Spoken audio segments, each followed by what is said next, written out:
'Pag narinig natin 'yan, ang pangalang Levi Celerio, Jose San Pedro, Ryan Cayabyab, 'yan po yung mga tinutukoy na mga composers ng kanta. So 'pag narinig natin yung kantang Sa Ugoy ng Duyan, alam na po natin kung sino yung composer, ano po. At po yung Kay Ganda ng Musika, alam na po natin kung sino yung composer ng kanta na 'yan. So 'pag sinabi pong composer, mga minamahal na kapatid, 'yan daw po yung isang tao na lumikha o sumulat ng musika o kanta. 'Pag sinabing composer, sa pagsulat ng kanta ay mayroong mga proseso bago siya maging isang buong kanta.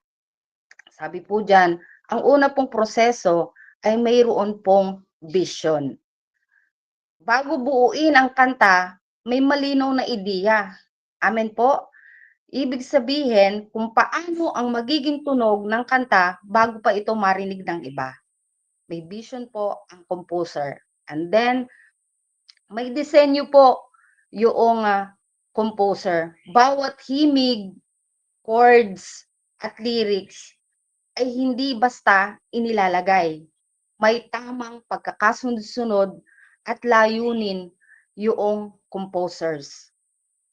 Number 3, may emosyon at lalim. Ang composer ay hindi lang gumagawa ng tunog, kundi naglalagay ng tunog kung hindi may bawat damdamin sa awiting nilikha. Maaring may saya, maaring may pag-asa, maaring may pagmamahal. Minsan, may lungkot ang himig na ibinibigay ng isang composer. Pang-apat, may layunin para sa tagapakinig. Ang isang kanta ay ginawa ng composer para marinig at makaantig sa iba. Amen po? And number 5, siya ang pinagmumulan ng awit.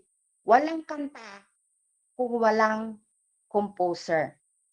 Bakit ko po nabanggit ang mga composer na ito, mga minamahal, at kung paano nila binuo yung isang kanta? Katulad sa buhay natin, mga kasama ko po sa Dawn Watchers, may bumuo ng ating buhay. Amen po. Kaya po ang pag-uusapan po natin ngayon at ang ating pong title, it's about God, the Life Composer. Yan po yung ating pong titulo. At ang context po natin dyan ay mula sa awit 139:14 to 18. Basahin po natin, mga minamahal na kapatid. Pinupuri ko kayo dahil kahanga-hanga ang pagkakakilala nyo sa akin.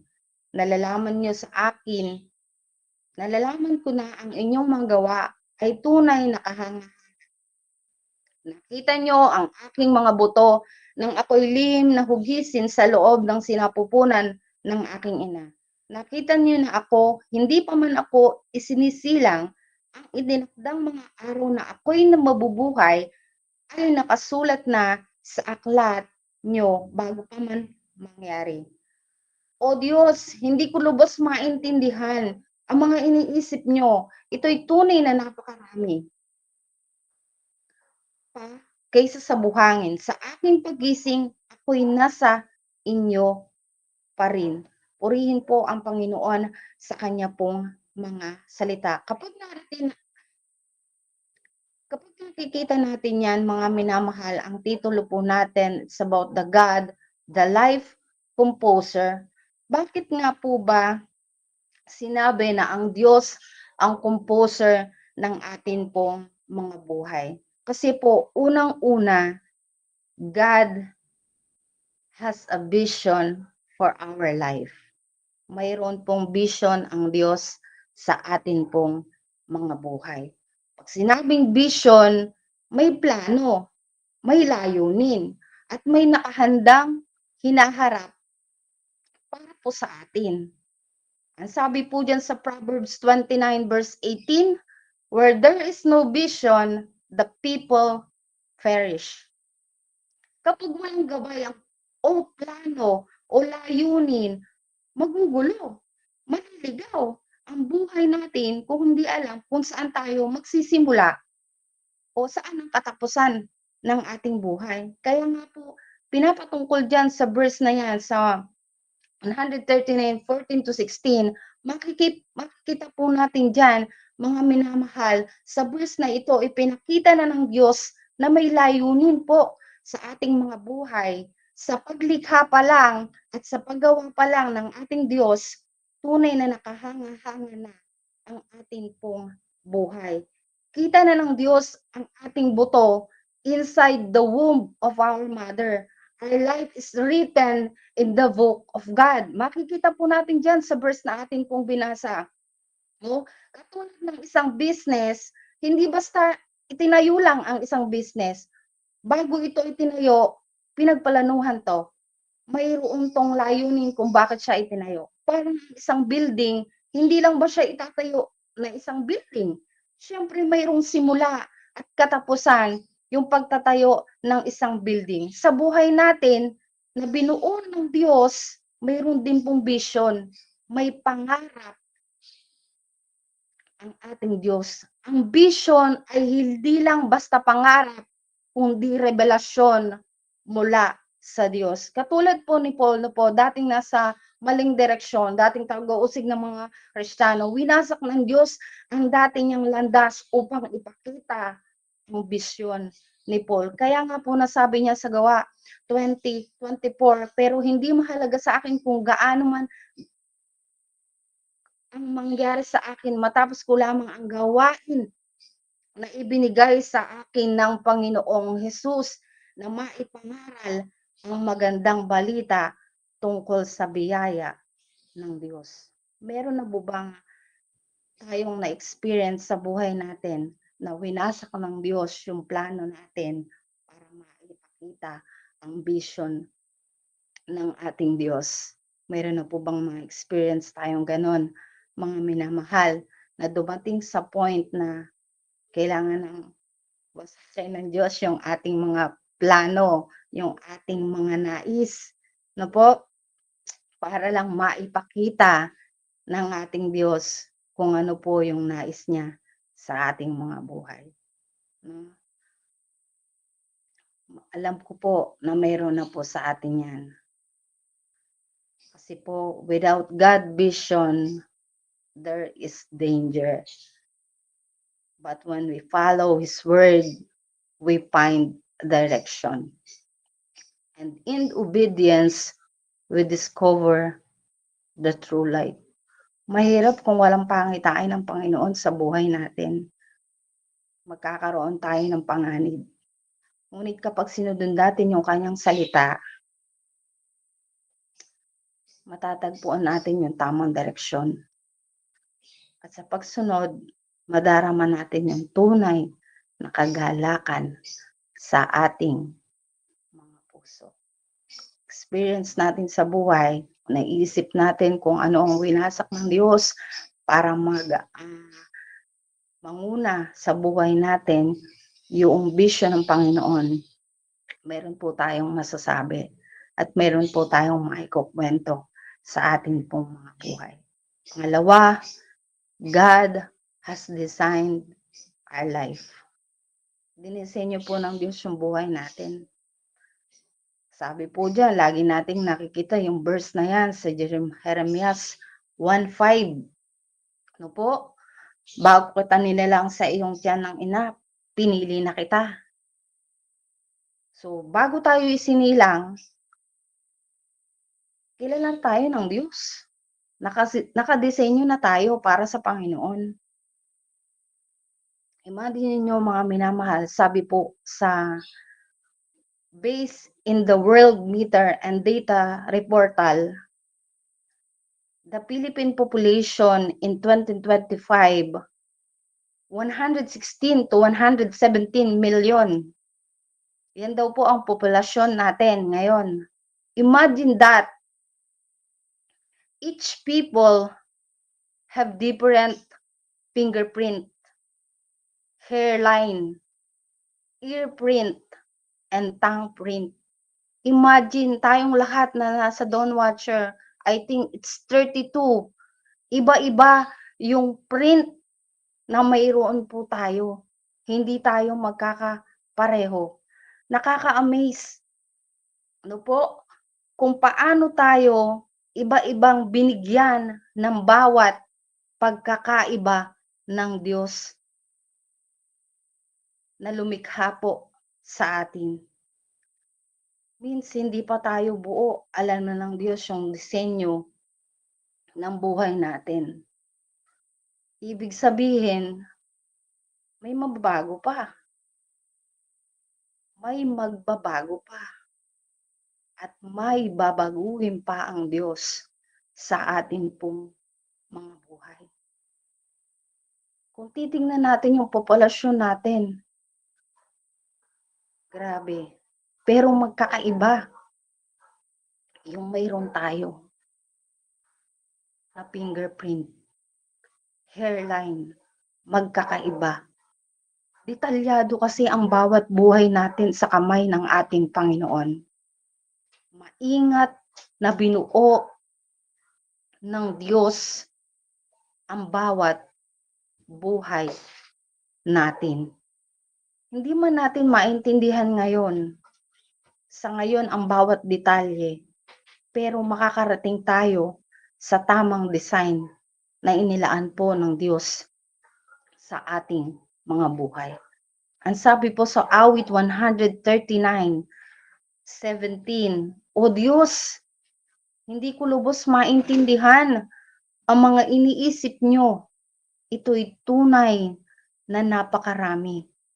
Kung sa pag-iisip natin, parang wala nang maayos, wala nang mababago, o wala na pong babaguhin ang ating Panginoon, nagkakamali po tayo. Hindi pa po tapos ang pagbuo ng Diyos sa buhay natin. Ang sabi po sa Isaiah 55:8 and 9, sinabi ng Panginoon, ang pag-iisip ko ay hindi katulad ng pag-iisip ninyo at ang pamamaraan ninyo ay hindi katulad ng pamamaraan ninyo. Ulitin ko po. Sinabi ng Panginoon, ang pag-iisip ko ay hindi katulad ng pag-iisip ninyo at ang pamamaraan ko ay hindi katulad ng pamamaraan ninyo. Kung gaano kalayo ang langit sa lupa, ganun din kalayo ang aking pamamaraan at pag-iisip kaysa sa inyo. Huwag magamba sa hinaharap sa paghawak ng Diyos ang buong komposisyon ng ating buhay. Pag sinabi pong komposisyon, isang word lang po yung sasabihin ko dyan. Ito yan po yung pagbubuo. Pagbubuo. Ibig sabihin, pinagsama-sama ang iba't ibang bahagi para makabuo ng isang buo. Naintindihan niyo po yung sinabi ko? About composition, pinagsama-sama ang iba't ibang bahagi para makabuo ng isang bahagi. Katulad ng akin pong illustration, yung pong mga composer ng kanta, may nakapaloob po dyan sa kanila pong mga kanta. Po, ang composer po ay mayroong lyrics, may melody, may harmony, at may rhythm, yung kanila pong binuong kanta. Ang buhay natin ay parang isang kanta. Minsan, ang nota ay nahantulad sa tagumpay ng buhay. Minsan naman, yung isang mababang nota ay nahantulad sa pagsubok ng buhay. May beat ang bawat buhay po natin, mga minamahal. Sa bawat beat ng buhay, may Diyos na bumubuo. Bawat beat ng ating buhay ay hindi lang po tanda ng ating pisikal na buhay, kundi patunay na tanda po ng presensya, pagmamahal at layunin po ng Diyos sa atin pong mga buhay. God, the life of composer, lahat ng nota sa buhay natin ay may silbi. Amen po. Para maging maganda ang kabuuan ng awitin ng ating buhay.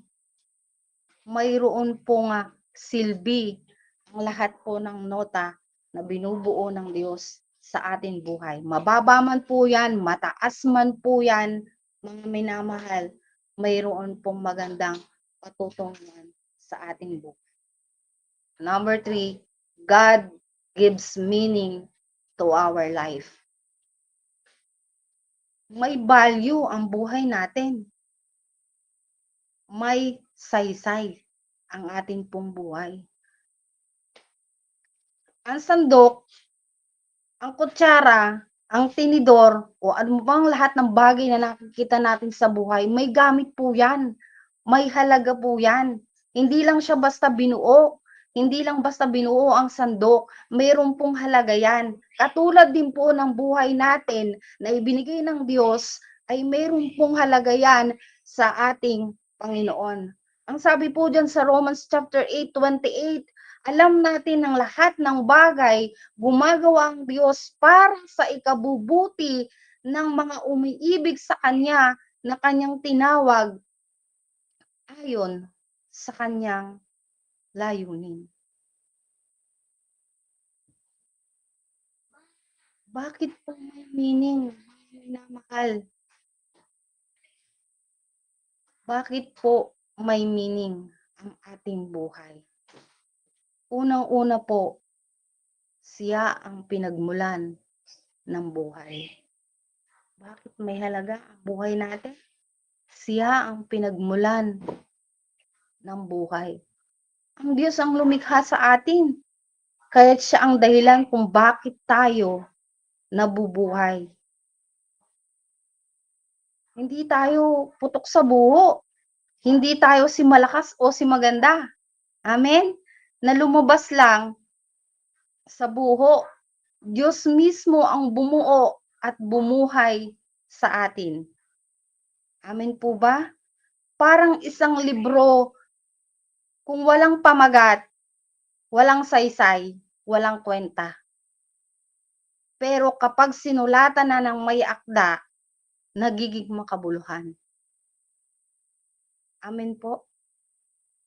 Yan po yung ating mga buhay. Kung bakit po mahalaga tayo sa ating Panginoon. Kung bakit may meaning ang buhay natin sa ating Diyos. Katulad po sa aking illustration na ibinigay, na po makikita natin dyan, isang libro. Paano natin madistinguish na isang libro kung wala siyang pamagat at wala siyang laman sa loob? Pero pag nakita pa lang natin tong isa dito, alam na agad natin, no, na mayroong kabuluhan ang hawak natin. Mayroong patutunguhan yung ating binabasa. May kabuluhan. Hindi natin matatawag ang isang libro kung wala sulat or walang pamagat. Just like our life na binigay ng Diyos para maging makabuluhan. Makabuluhan ang lahat ng nakasulat sa loob ng Biblia. Ito yung nagtuturo sa atin. Ito ang nagiging gabay natin, mga minamahal. Kaya po may halaga po ang buhay natin. Huwag po natin sabihin walang halaga. Mayroon po yung meaning sa ating pong mga buhay. And the next, bakit may halaga? Siya ang nagbibigay ng direksyon. Ang buhay na walang Diyos ay parang biyahe na walang mapa. Gets niyo po? Ang buhay na walang Diyos ay parang biyahe na walang mapa. Walang patutunguhan ang buhay natin kung wala tayong Diyos. Katulad po ng kompas na 'yan, na po, kailangan natin ng isang kompas sa lakbayin na napakahaba kung hindi natin alam kung saan tayo pupunta. Kasi ang kompas ang magiging gabay natin sa pupuntahan natin na daan. Katulad ng sa buhay natin, kailangan natin ng Diyos para makarating tayo sa tamang destinasyon ng ating pong mga buhay. Diyos ang direksyon ng buhay po natin, kaya kailangan po natin ang ating Diyos sa biyahe po ng ating pong mga buhay. And the next, siya ang nagbibigay halaga. Ang buhay na walang Diyos ay walang patutunguhan.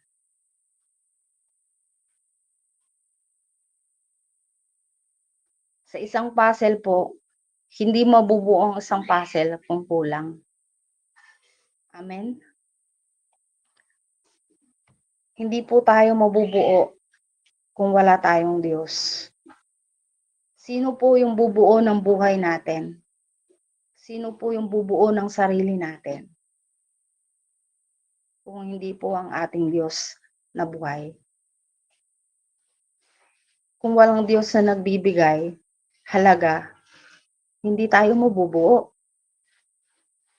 Di po ba? Kulang tayo bago tayo maging Kristiyano. Kulang tayo mga minamahal. Nung nakilala natin ang Panginoon, doon na kumpleto yung buhay natin. Doon nagkaroon ng meaning yung buhay natin.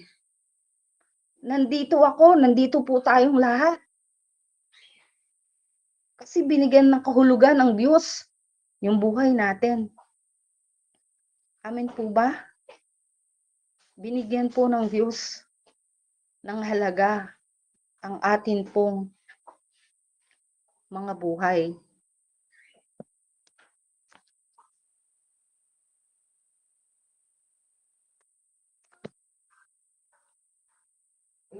Napakaganda po niyan, mga minamahal, na isang example, na isang puzzle ng buhay natin. Makikita po natin, imagine our life without God. Kaya po mahalaga po yung ating po mga buhay. Huwag po nating sabihin mahalaga pag may mga walang halaga pagka may mga dumarating na sitwasyon na pangit. Mahalaga po yan.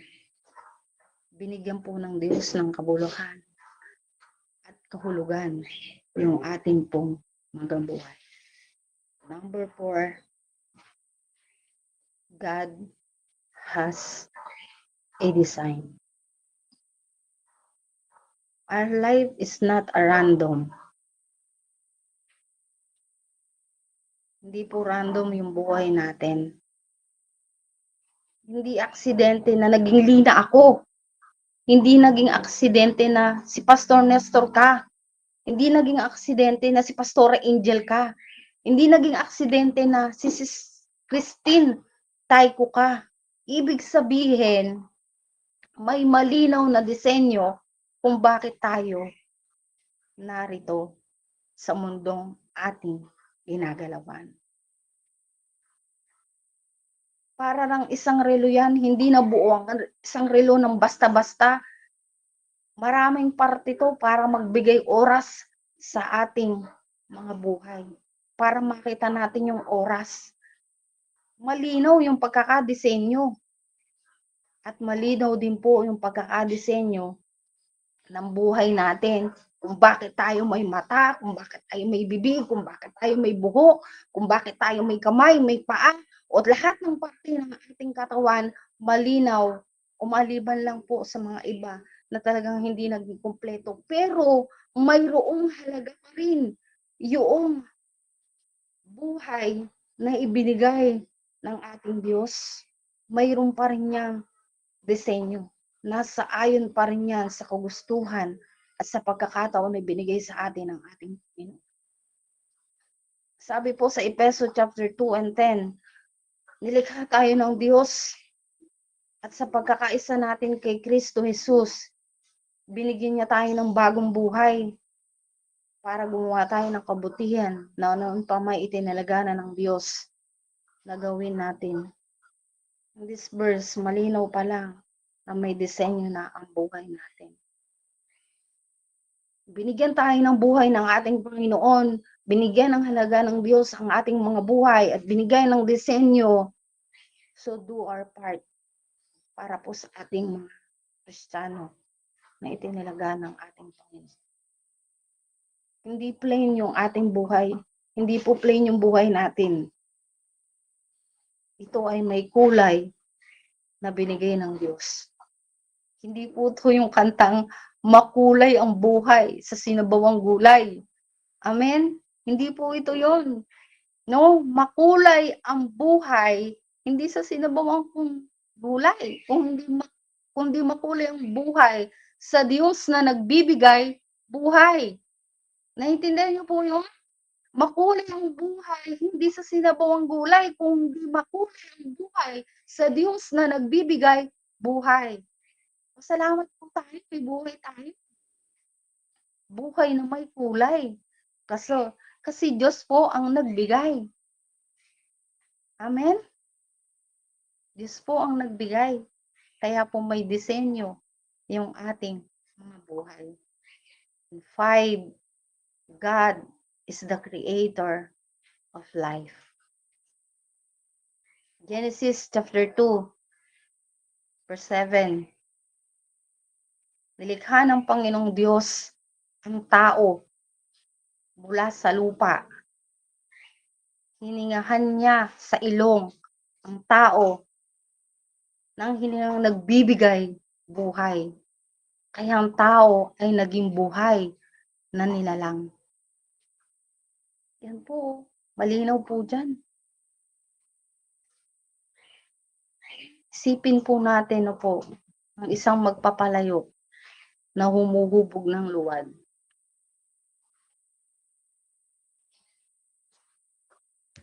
Ang luwad ay hindi kayang humubog sa kanyang sarili. Wala itong buhay. Wala itong hugis. Wala pang layunin kung anong magiging itsura niya. Hanggang sa ito ay hubugin na ng magpapalayok sa pamamagitan ng mga kanyang kamay at binigyan siya naging saysay.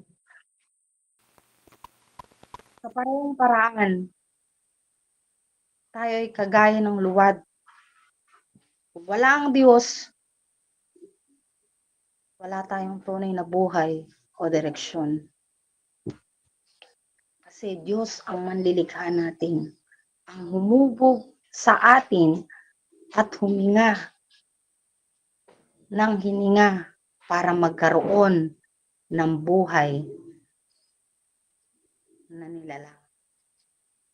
Yan po ang sabi po Genesis chapter 2 verse 7. Ang sabi po sa Pilipos chapter 1 verse 6. Titiyak kong ipagpapatuloy ng Diyos ang mabuting gawain na sinimulan niya sa inyo hanggang sa araw ng pagbabalik ni Kristo Jesus. Grabe. Ipagpapatuloy ng Diyos yung mabuting gawain na sinimulan niya. Sabihin, hindi pa tapos ang Diyos sa buhay natin. May ginagawa pa ang Diyos. May gagawin pa ang Diyos at may gagawin pa ang Diyos sa ating pong mga buhay. Nakaka-amaze kung paano tayo binuo ng Panginoon. The composition of our life is never delayed. It is divinely prepared. Di ko lang po ito na isama. Pero the composition of our life is never delayed. Hindi late. Hindi nahuhuli. Hindi naaantala. Kung hindi pinaghahandaan ng Diyos sa tamang panahon. Maaring hindi pa tapos yung kanta ng buhay natin, mga minamahal. Maaring sa bawat lyrics na binubuo ng Diyos, ay yung aayon sa tema at tono na nais ng Diyos sa mga buhay natin.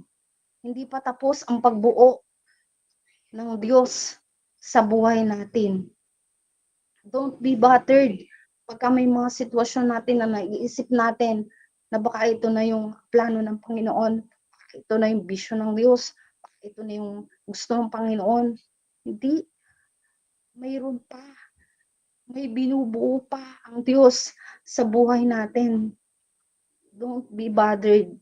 Life's melody may offer deeper, but its composer is the same. Iba-iba man yung takbo ng buhay, iba-iba man yung bawat himig ng buhay ng bawat isa. Isa lang po yung composer ng buhay natin, kung hindi ang ating Diyos na buhay. God, the life composer. Narinig niyo po yung kanta na God is more than evil. Sabi po dun sa lyrics na kukuhanin ko, God is not done yet with us. There's so much more to the story. God is not done. God is not done with us. Hindi pa tapos ang Diyos sa buhay natin. Hindi pa tapos ang kanta ng buhay natin, mga minamahal. Mayroon niyang magandang himig na ibibigay ang ating Diyos. May magandang patutunguhan ang paglikha ng Diyos sa ating mga buhay. Ang kanta ng buhay natin ay Diyos ang bumubuo. Kaya hindi tayo dapat mag-alala. Amen po. Maraming salamat po sa inyo pong pakikinig ng salita ng Panginoon. Amen. Salamat po. Amen. At tayo po ay manalangin sa ating Diyos. Hallelujah. Dakilang Diyos, salamat Panginoon sa aming mga buhay na mayroong halaga. Salamat sa buhay namin, Panginoon, na ibinigay mo at binuo mo, Panginoon. Salamat, Lord God, sa bawat isa. Bigyan mo po sila, Panginoon, ng patuloy na kalakasan at katatagan sa buhay at manatili, Panginoon, na hindi pa tapos ang istorya ng buhay namin. Mayroon ka pang babaguhin, may magbabago pa, Panginoon, sa bawat isa. Salamat po, Lord God, sa iyo ko po pinagkakatiwalang lahat ng ito. Ang bawat buhay ng bawat isa ay mahalaga sapagkat ikaw ang Diyos na lumikha sa amin na hindi maaagaw ng sino man. Sa iyo po ang pupurit karangalan. Ito po yung aming panalangin sa pangalan ni Jesus. Amen. Amen. Amen. Amen.